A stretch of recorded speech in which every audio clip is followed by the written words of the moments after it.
पंजाब और खैबर पख्तूनख्वा में इंतखाबात की तैयारियां जारी। इलेक्शन कमीशन ने वजारत दाखिला और खजाना को कल ब्रीफिंग के लिए तलब कर लिया।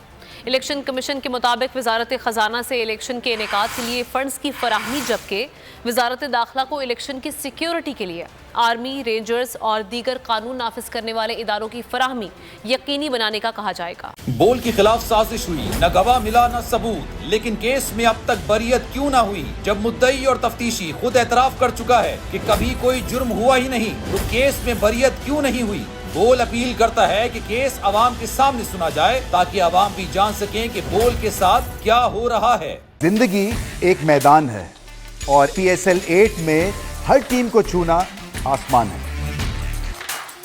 6 टीमों के बीच धुआंधार लड़ाई। ये शोर न लड़ाई का है न डर का, ये शोर है जीत का, ये शोर है जुनून का। खेल का जुनून रोजाना रात 11 बजे सिर्फ बोल न्यूज पर।